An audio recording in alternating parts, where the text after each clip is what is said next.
থেকে মানে ছাড়া জীবন চলছে। এটা করা যাবে না, সেটা করা যাবে না, কেন করা যাবে না এটা কেউ খুলে বলে না। আমি মানুষকে ভয় পাই না, ভূতকেও ভয় পাই না। হ্যাঁ, আমি ভয় পাই স্বয়ং ভগবানকে।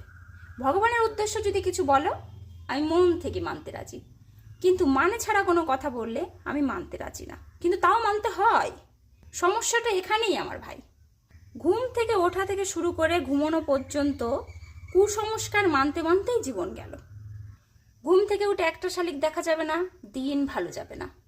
সকালবেলা ঘুম থেকে উঠে এক চোখ কাউকে দেখাবে না, দেখবেও না, দেখবেও না, দেখবেও না, দেখাবেও না, দিন ভালো যাবে না। টিকটিকি যদি তোমার গায়ে পড়ে তাহলে তোমার রাজারানী হওয়ার সম্ভাবনা আছে। মাকড়সা গায়ে পড়লে নতুন জামা পাবে, প্রজাপতি গায়ে বসলে বিয়ে হবে, ঠোঁটের তিল থাকলে নাকি বরের চুমু পাওয়া যায়, মানে একদম যাচ্ছে তাই। কানে তিল থাকলে নাকি অনেক সোনার কানের পাওয়া যায়, আঙুলে তিল থাকলে নাকি আংটি পাওয়া যায়, চুড়ি পাওয়া যায়, সবই সোনার। গলায় তিল থাকলে মালা পাওয়া যায় সোনার, সেটাও সোনা বা রূপো। নাকে তিল থাকলে অনেক নাকের নথ পাওয়া যায়। পায়ে তিল থাকলে অনেক দূরে ভ্রমণ করা যায়। আবার নাকি ভাত খেতে বসে পা ছাড়িয়ে দিয়ে যারা খেতে বসে তাদের নাকি আবার অনেক দূরে বিয়ে হয়। মেয়েদের চুল বড় মানেই লক্ষ্মী মন্তব্য, কিন্তু কোমরের নিচে চুল হলে স্বামীর অমঙ্গল হয়। ভেবেই নিয়েছিলাম যে চুল কেটে ছোট করে ফেলবো।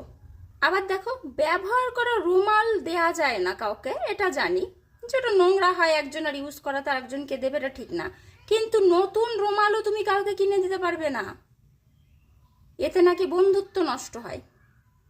পেন কাউকে গিফট করতে পারবে না, বিদ্যা দান হয়ে যায়। সন্ধ্যেবেলায় অর্থ তুমি কাউকে দিতে পারবে না, কিন্তু তুমি নিতে পারবে, নিলে অর্থ আসবে, মা লক্ষ্মী আসবে, আর দিলে মা লক্ষ্মী চলে যাবে। বোঝো ঠেলা। ব্যবসার ক্ষেত্রে কি এটা করা যায়? শনিবার চুল কাটা যাবে না, মঙ্গলবার চুল কাটা যাবে না, বরের জন্মবারে চুল কাটা যাবে না, সন্তানের জন্মবারে চুল কাটা যাবে না, নিজের জন্মবারে চুল কাটা যাবে না। বাবা, চুলটা কাটবো কবে?